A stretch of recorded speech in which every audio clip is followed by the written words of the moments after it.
my shoes and out the door. 5, I'm alive. 6, 7, 8, feeling great. Hey everybody, welcome back to the Beyond Your Wildest Genes podcast. I'm your co-host today, Dr. Mike Akinfor, and today I have with me Dr. Kirk Parsley. Doc, how are you today? I'm well. How are you, Michael? Very, very well. Thank you so much for being on the show. I want to read Dr. Parsley's bio real quick, and then we're going to get into one of the subjects that's near and dear to my heart. We're going to talk about sleep.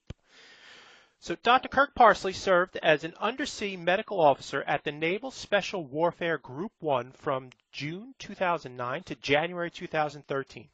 While there, he led the development and supervised the group's first sports medicine rehabilitation center. He is a former SEAL and received his medical degree from Bethesda Uniformed Service University of Health Sciences in 2004. He interned in obstetrics and gynecology at Balboa Naval Hospital, San Diego in 2005, and subsequently completed a naval residency in hyperbarics and diving medicine in 2006. Dr. Parsley has been a member of the American Academy of Sleep Medicine since 2006 and served as a Naval Special Warfare's expert on sleep medicine. In addition, he is certified in hormonal modulation, age management medicine. After leaving the Navy, he went into concierge medicine and consultant. He continues to consult for multiple corporations and professional athletes and teams. Dr. Parsley lectures worldwide on sleep, wellness, and hormonal optimization and is currently completing a book on sleep and health optimization. His philosophy for wellness is simple. In order to optimize your health and get the most out of our bodies and minds, we must live more closely to the way we evolved as a species. He believes that many diseases and disorders that we accept as inevitable in modern society are unnecessary complications of poor sleeping habits, living in a toxic environment, eating foods that we are not designed to digest, and allowing stress to overwhelm us. His passion is to help his patients and clients achieve the highest quality of life possible and realize their health, performance, and longevity goals. Dr. Parsley spends as much of his spare time as possible with his wife Cindy and his 3 beautiful children, Hayden, Cole, and Harper. He's been a competitive athlete his entire life and enjoys nearly all outdoor activities and sports. Dr. Parsley, welcome to the show. Wow, thank you. That's quite an introduction. That is quite an introduction, my friend. So, could you tell us a little more about your journey, starting from the beginning? Were you interested in sports and nutrition even before becoming a SEAL? Just give our audience a little taste of what life is like. Yeah, well, I mean, I actually begged my parents for my first weight set when I was 8 years old, and that's kind of when my passion to be the biggest, strongest, fastest human in the world came to life, was kind of around that age. And I read books on nutrition and stuff at 10 years old, and I would go tell my parents that I was a vegetarian now, or whatever the new thing that I was into, and it was all really about trying to improve my own performance. I played football in Texas growing up. Literally from kindergarten through my senior year of high school.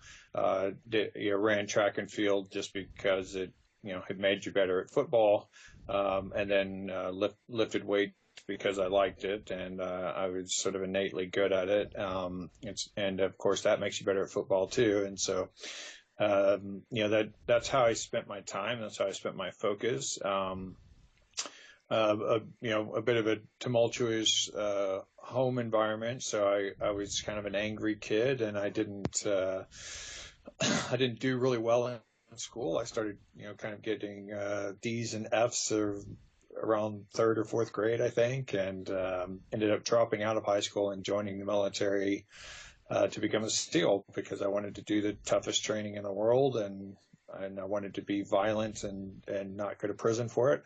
And so I figured the SEAL teams was a great place to do that. I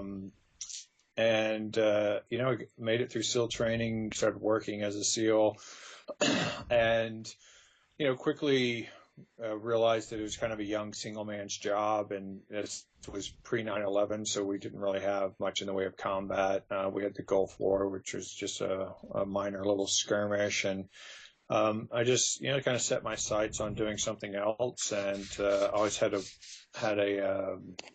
as we discussed, I always sort of had a passion for health and fitness and wellness, and so I thought I might be a physical therapist, and I started volunteering at San Diego Sports Medicine Center. They quickly hired me, and then I worked there the entire time I was in college, and ultimately, of course, decided to become a doctor. Found out about the military's medical school, as you alluded to, Bethesda, and the thought of them paying me to go to medical school instead of the other way around seemed like a no-brainer. I was already married, I already had kids, and so went to signed another pact with the devil, and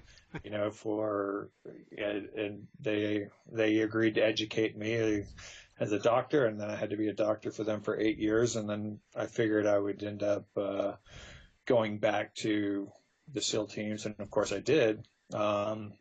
And then, as you said, I got there at a very opportune time when they were finally getting this initiative off the ground to create something analogous to what you would see at a college professional sports team, or college sports teams or professional sports teams. Trainers, and we hired our very first nutritionist and our very first physical therapist, and strength and conditioning coaches, and like all the stuff that you would imagine somebody like the SEALs would have always had, and we'd never had it. And then, interestingly, once I hired all these people, then I was the dumbest sports medicine person around. I was the least educated, least specialized, and so, in true military fashion, and they put me in charge of managing that. So then I managed all these people who knew more than I did about sports medicine. How I kind of ended up in sleep was the SEALs. All of that stuff was well handled, and so the SEALs would come into all the sports medicine stuff was well handled. So the SEALs would come into my office and shut the door and say, "Hey, man, let me tell you what's really going on with me." Much like a professional athlete or a pilot or anything like that, SEALs don't want to disclose too much personal or medical information because they're afraid of being disqualified from their job. So they trusted me, having been a SEAL. And they would come and tell me what was going on with them. And initially, I had no idea whatsoever. I was just dumbfounded. The symptoms they were describing would be very common in, say, an overweight 55 to 60-year-old man who, had been grinding it out in the corporate world for 40 years. Or 30 or 40 years, but it didn't sound like the symptoms of the guy sitting in front of me, who was, 28 to say 35, 38 maybe, and still in really good shape and works out every day and, still doing the job of a SEAL and still very active. And, it was almost as an aside, I just kind of noticed this pattern that a few of the guys had complained about not sleeping well. And I just started going back and asking everybody else that I'd seen if they were sleeping well, and they were all using Ambien to sleep every night, and oftentimes 3 to 4 times the recommended dosage, and oftentimes with alcohol, pacing that down, and still getting poor sleep. And so I thought, well, maybe this is all about sleep, and that's it. It's blatantly obvious to me now, knowing what I know now. But I never learned anything about sleep in medical school, and nor do any other doctors. So I really started educating myself on sleep and what should be going on during sleep, what doesn't go on when you don't sleep well, what doesn't go on when you use drugs to get yourself to sleep, sort of what are all the long-term sequelae of all of that. And it really kind of tied in everything really nicely. I was also in a fantastic position being the physician for the SEALs. They had the SEALs had some pretty good notoriety already, because this was 2009 when I started back working with the SEALs, and so I could call up, the leading world's expert on any kind of aspect and say, hey, I read your book, or I read your blog, or I heard you on this podcast, or I saw you on YouTube or whatever, and I wanted to I'm a doctor for the SEALs, and I was wondering if I could consult with you or come train with you, and they were always, overjoyed to be able to contribute. And so I got to ramp up really quickly, and never really intended on being the sleep guy. It just kind of became the drum that I had to beat over and over again. And, lo and behold, once we got all the SEALs off of sleep drugs and got them sleeping well, all their symptoms went away, and all of the metabolic markers that I was measuring in their blood all normalized, and their hormones rebalanced, and they were happy, and I was happy, and it just kind of turned into a career from there. Wow, that's an amazing story. The one thing I wanted to hit on when you said you realized that you were the dumbest guy in the room. Actually, the man who realizes that he's not the smartest man in the room is actually the smartest man in the room. Because we all think we're geniuses, and some of us are, but for the vast majority, we're just ahead of that curve. And so you wound up educating yourself. And I do want to dive into this, and I do want to talk about the drugs that are involved in this. But the first thing I want to talk about is, how are we wired to sleep? What are the natural cues? Yeah, so most people have heard of the circadian rhythm, and in the medical profession, as you know, we maintain our job security by using lots of Latin derivatives for adjectives that just describe an everyday process. So makes everybody feel inferior to us, so we can feel smart. So circa means about, dia means a day. So about a rhythm is all circadian rhythm means, which obviously doesn't tell us anything.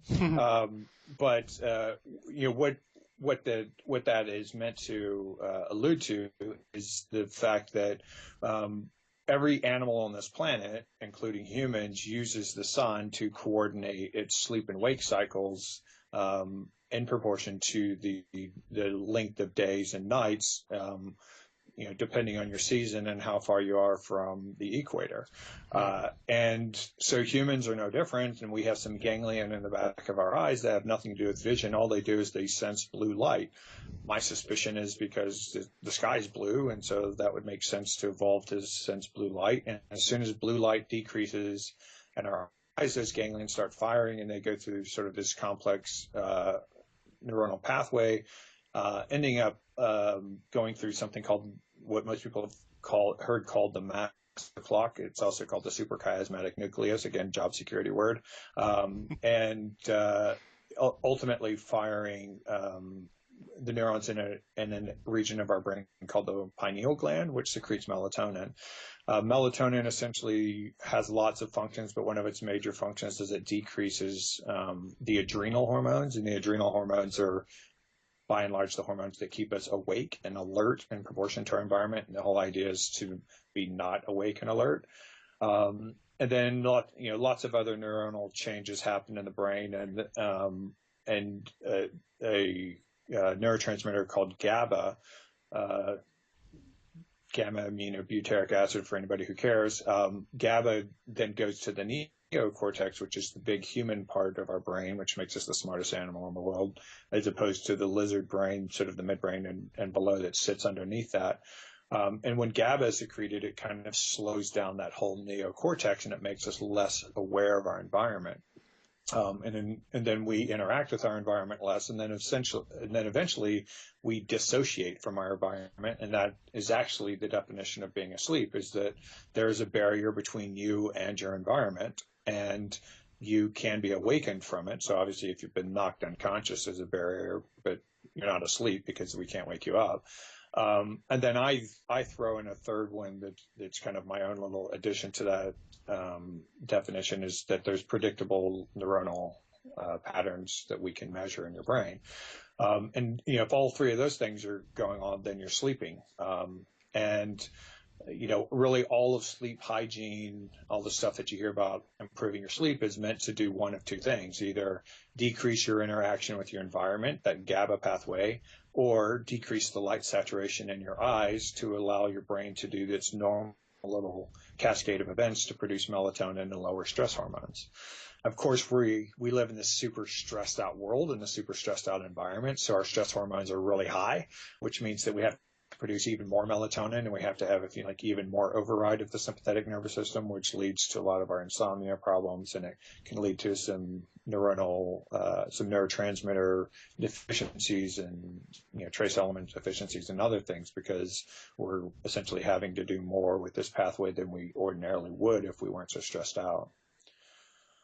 That actually makes a lot of sense. So how does sleep drugs affect what's going on while you're sleeping? So, I mean, there's a litany of sleep drugs. The most common sleep drugs when people think of prescription sleep drugs would be like Ambien or Lunesta. Mm-hmm. And then if you've ever heard of the benzodiazepines like Xanax and Valium, those drugs are really the precursor drugs to the Ambien and Lunesta, which are called Z drugs. And those, the idea of Z drugs is that they can bind to the GABA receptors. I was talking about GABA slowing down and dissociating your neocortex. Those are meant to bind GABA receptors with a higher affinity, or they bind better than actual GABA does, and they cause more of a physiological change to our nerve cells than GABA would if GABA was bound there. And so they make your brain dissociate more. So they aren't actually doing anything to help you sleep. What they're doing is they're dissociating your brain, your neocortex, from your lizard brain.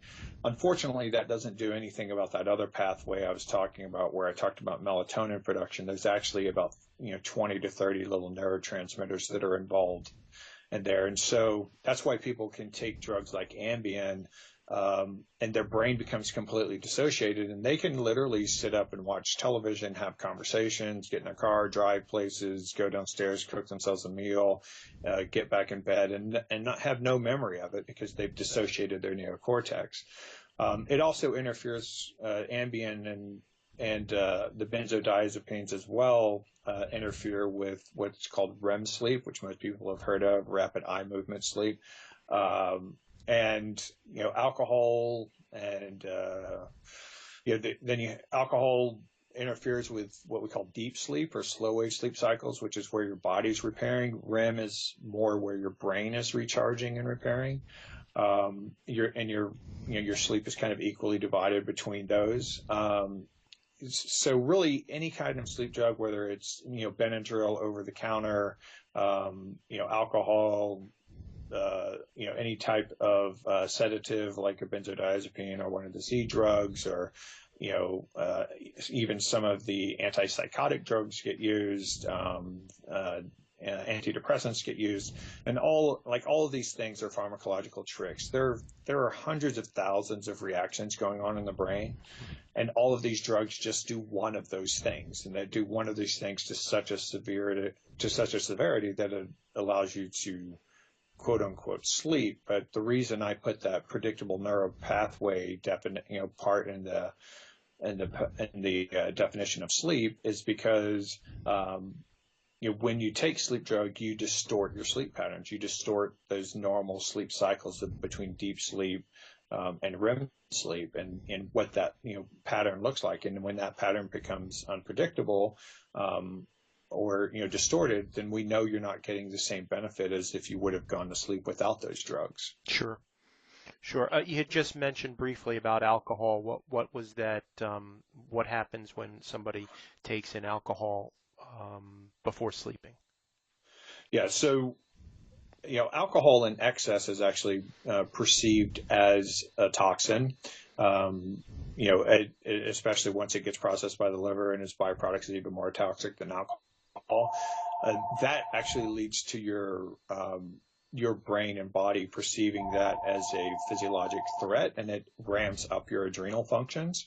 Your adrenals are the ultimate adrenal function is the fight or flight. That's maximum adrenal function. Sure. Right?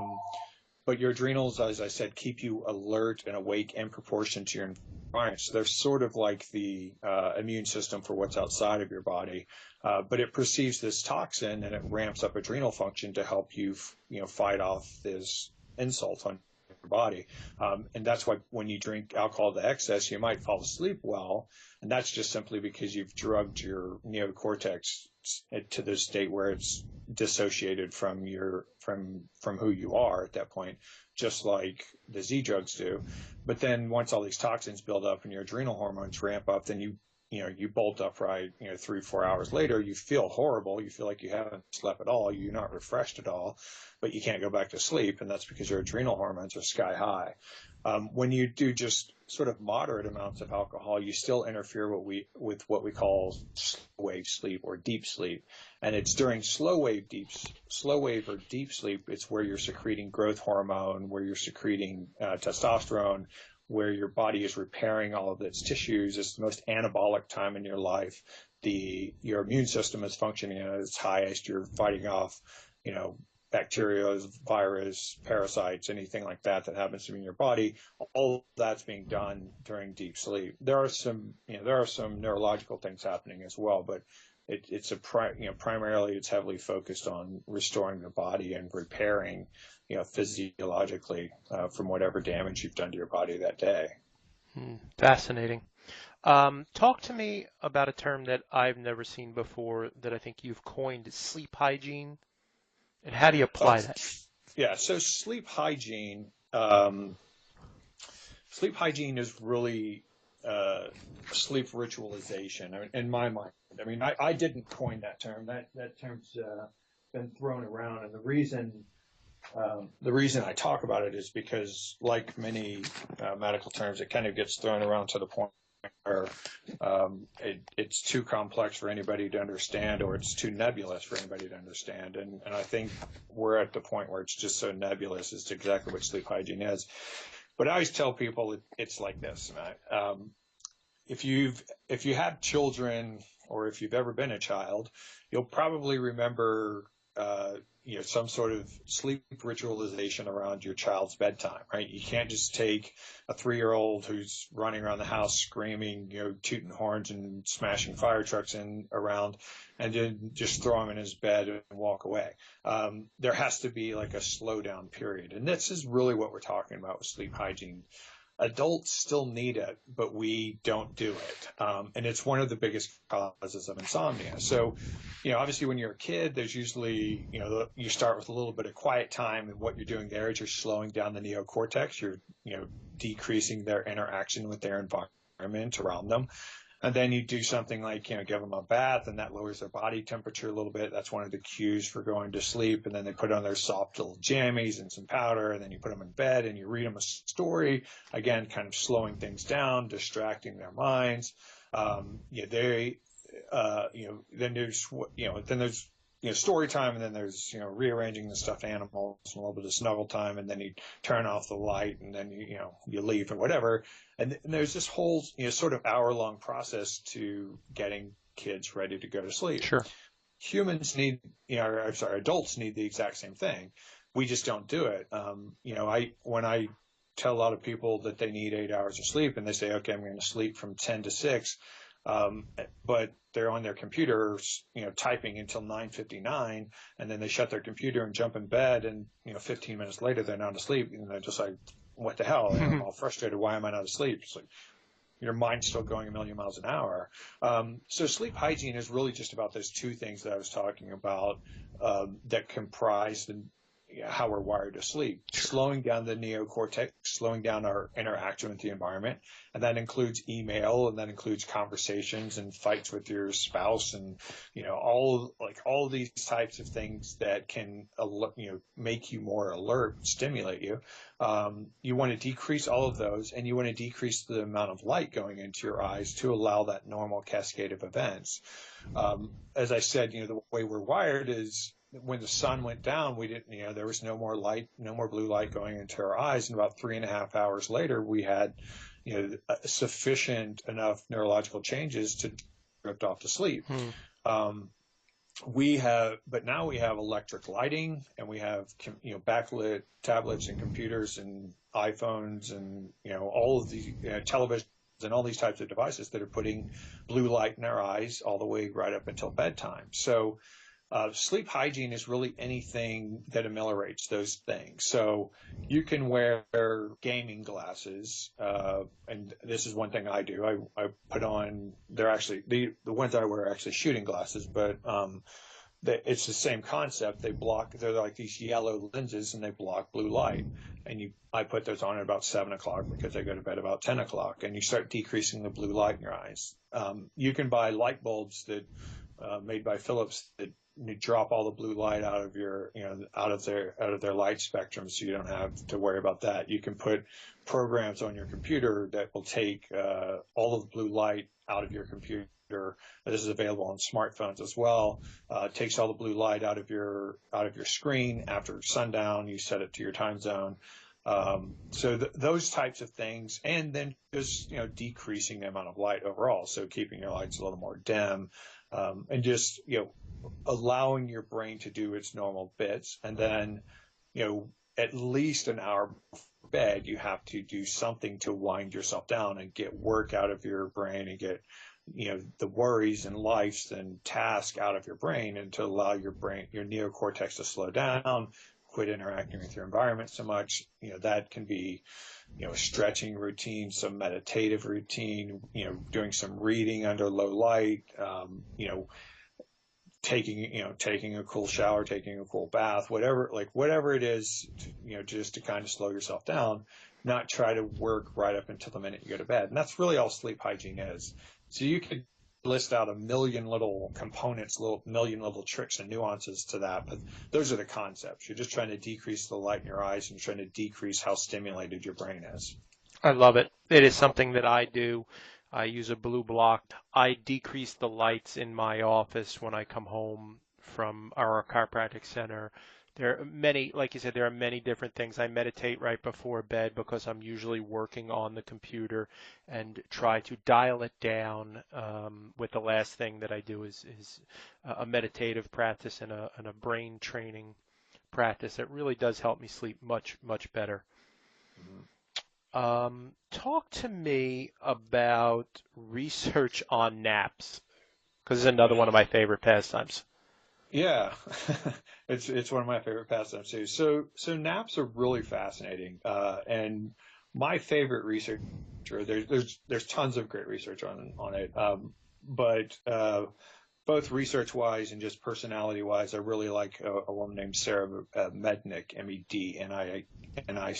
She's a PhD at UC San Diego up here, and she wrote a book called Take a Nap.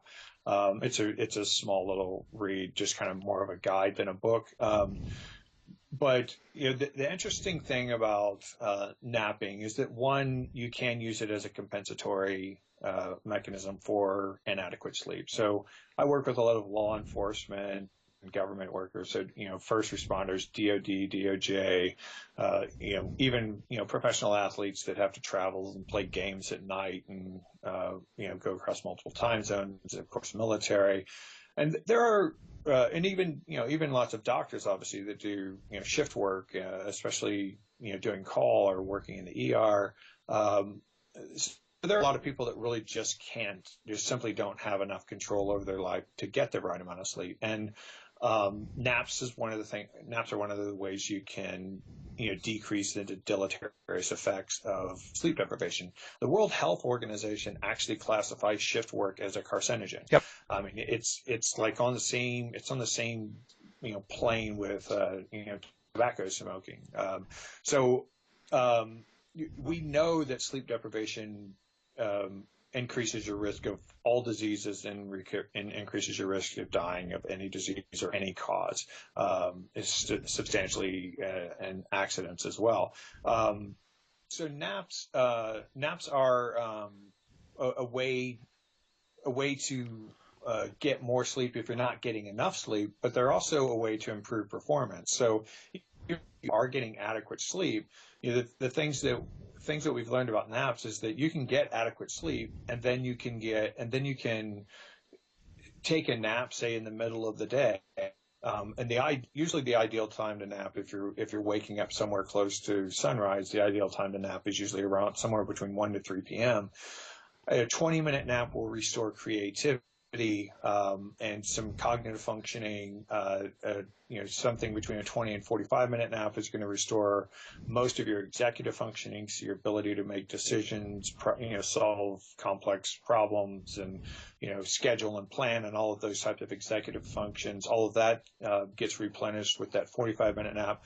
You go to about a 90 to 120-minute nap, and you can actually start doing some of the repair. You'll go into that deep sleep cycle, like I talked about.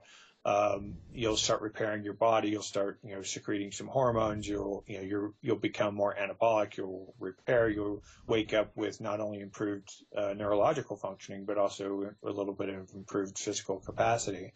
And what we've learned about naps is that they don't actually interfere with nocturnal sleep if they're done at least 3 hours before bedtime, and they're no longer than 120 minutes. So if you sleep for 121 minutes, we just call that sleep, and then you're running into a potential of interfering with your nighttime sleep.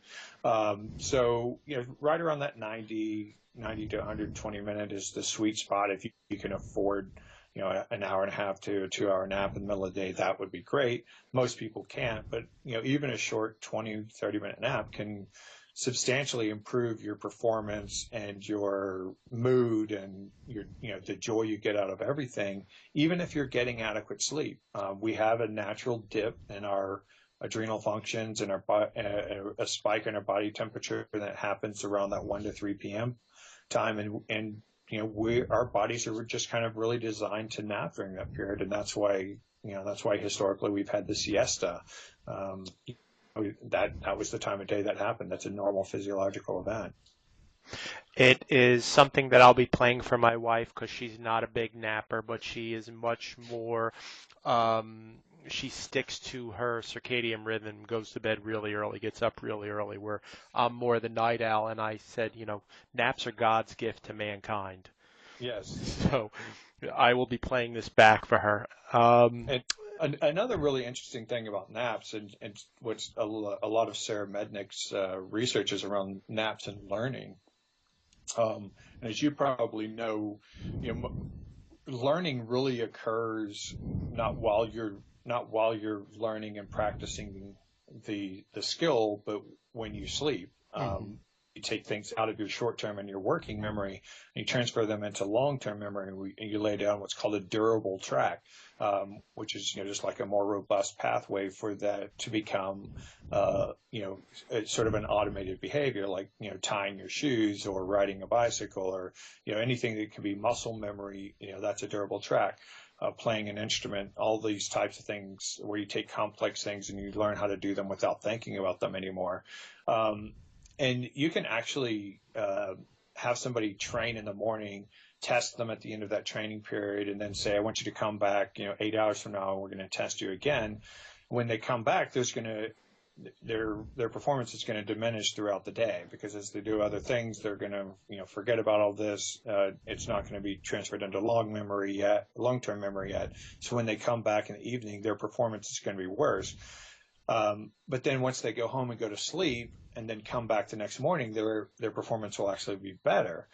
Interestingly, with a nap, is you can do a little training period in the morning, test somebody, then say, I want you to take a 30-minute nap in the middle of the day, and then come back 8 hours later.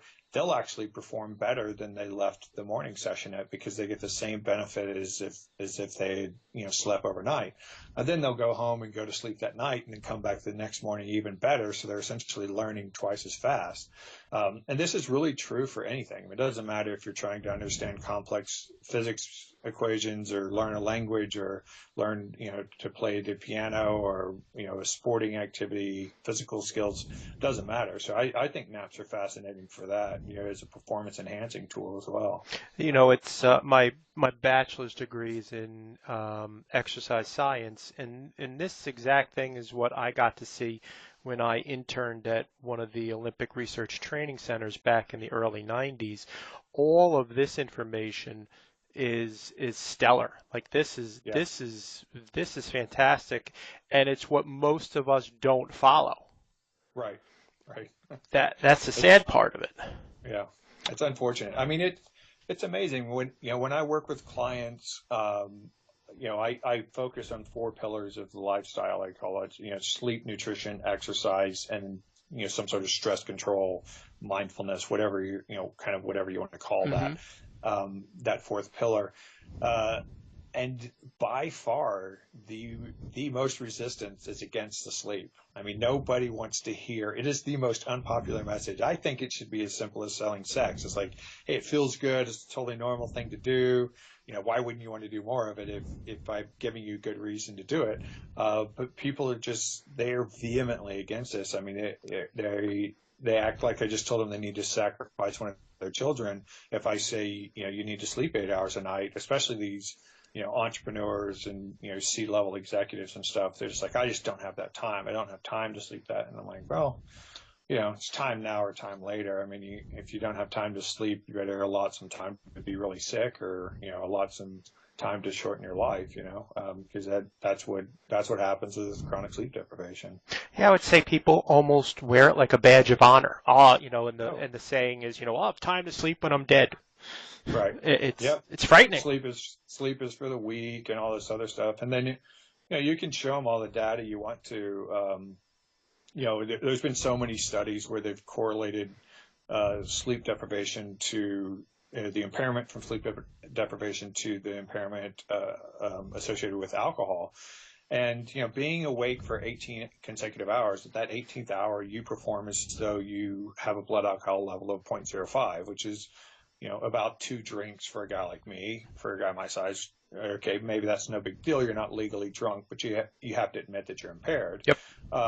And you sit for 24 hours and you perform as though you have a blood alcohol level of 0.1, which is frankly intoxicated.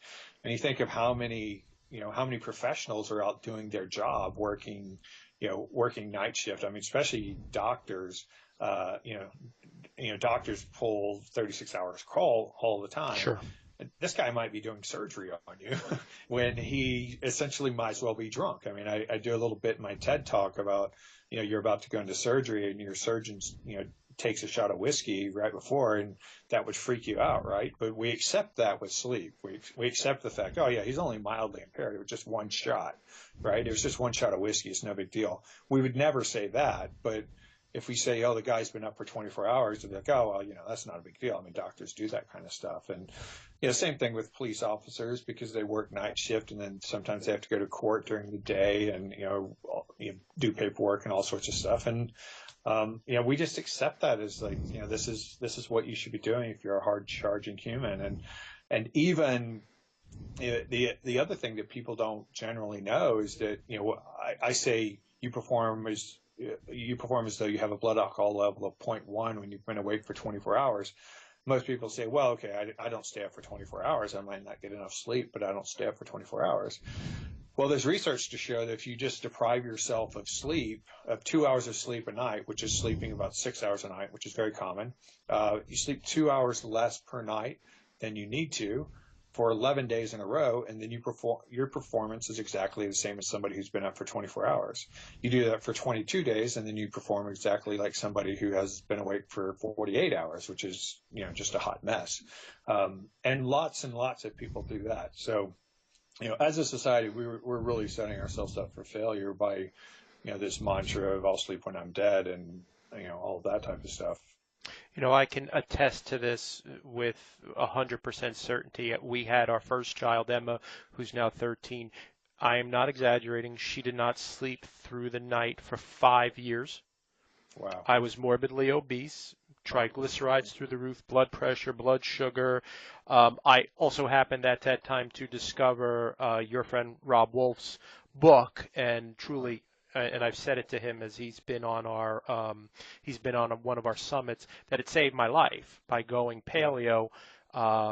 She finally slept through the night. First day of school, 5 years old, sleeps through the night. My wife and I run in the room because this child's never slept through the night, and she's sleeping as soundly as a baby as she should have slept. Yeah. but it was truly a really, really difficult period of 5 years of not sleeping. Yeah.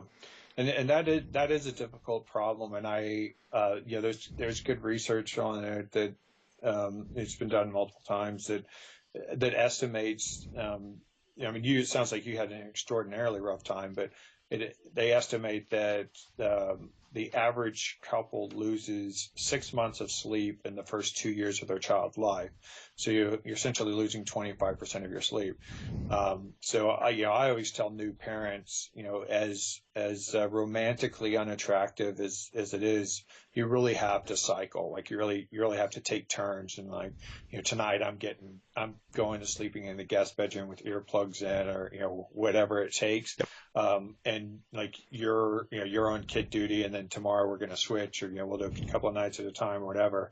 And then especially for these for moms who don't work, but they usually feel like they need to be productive when their kid finally takes a nap. Well, now's my time to get a bunch of stuff done. I was like, nope, you should be taking a nap too. Your health is more important than getting a few more errands done or paying a few more bills. That's not really what life's about. So, I can totally empathize with you. I have 3 kids, and I was going through all that ringer while I was in college and medical school, which was already a sleep deprived time. Oh, sure. Sure. Literally, I could talk to you about this stuff all day. I just have 2 more questions for you, Doc. How about the use of supplements? Yes. There's lots of supplements that are out there that can help people who are having difficulty sleeping. My first approach is always optimize your lifestyle, optimize your nutrition, optimize your exercise. If you don't need supplements, don't use supplements. If you do need supplements, there's lots of things on the market that can help. There's a supplement out there called phosphatidylserine, and phosphatidylserine actually lowers those adrenal hormones, the stress hormones I was talking about. That can help people who have problems sleeping because they have a lot of just a lot of overstimulation and anxiety in their life. There's a product out called Magtine, which is just a specialized type of magnesium that can get into the brain well. Magnesium has lots of beneficial effects in the brain, but one of the things that it does is it kind of helps repair a common deficiency, which is magnesium, throughout our entire body. But it's really hard to get magnesium in the brain, and magnesium is a cofactor in the production of the melatonin pathway. So that's a whole nother ball of wax to talk about the melatonin production pathway. But I obviously have a sleep supplement as well that I designed with the SEALs to get them off of sleep drugs, because you can't just take people who are addicted to a sleep aid and say, just quit taking your sleep aid. That you have to give them something. Sure. You have to give them an alternative. And so, I basically just, as I learned more about sleep, I just basically started supplementing all the things that I've found routinely deficient in these guys that was involved in sleep, and that was involved in the production of melatonin, including a little bit of melatonin. So my sleep supplement is just that. It's all the constituents of the melatonin production pathway, just a slight dusting of melatonin. You don't want to overdose on melatonin because you can destroy your sensitivity to it. And then a type of GABA that can get into the brain and kind of help slow down the neocortex. And it's just a supplemental way of helping you accelerate all those pathways that I talked about earlier. If you blare your music and have bright lights going and work right up until you go to bed and take my sleep supplement, it's not going to do anything for you. You still have to take some responsibility in your life, and it's an aid, and especially for people who just don't get enough sleep to improve the quality of their sleep. And L-theanine is another amino. It's an amino acid. It's another supplement that has been proven to help with sleep. It helps by slowing down some things and helping with some productions. One of the I can't remember which neurotransmitter it helps with the production of. Glutamate. Glutamine helps with the production of GABA. Glycine helps with the production of serotonin.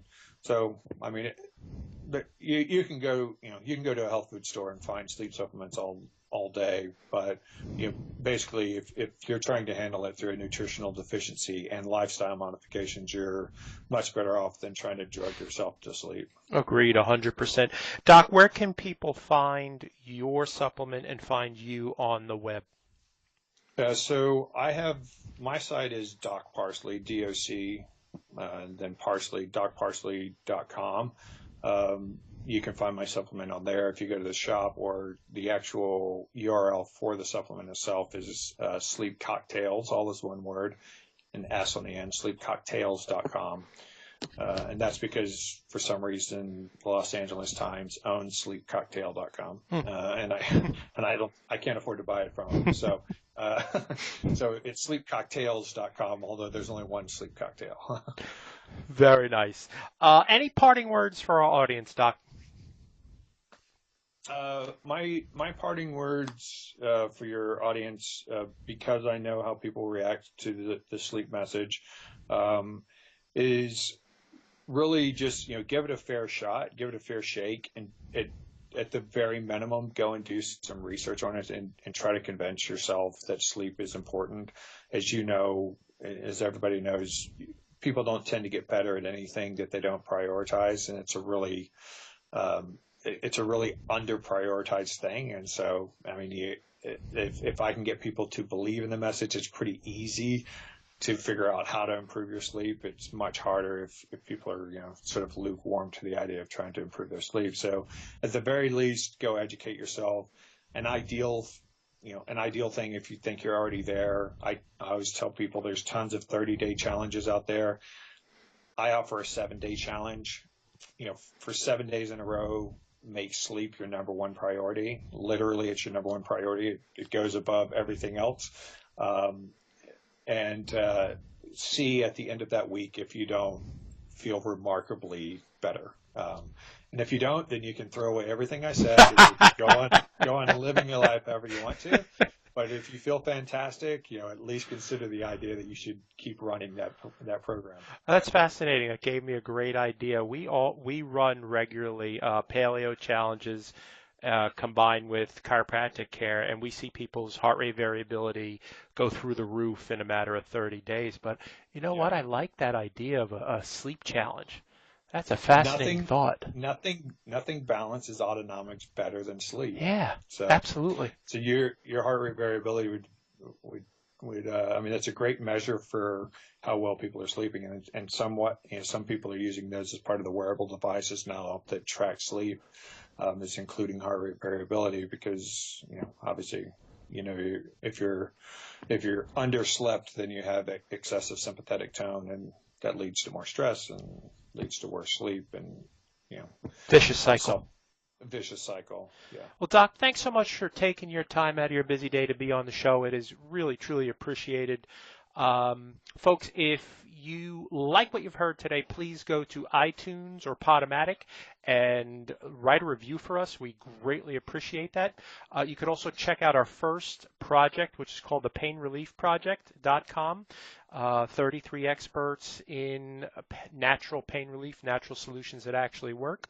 And please get ready to check us out on the longevity and anti-aging project, which comes out in June. So thank you, everybody. Have a great day. Ciao.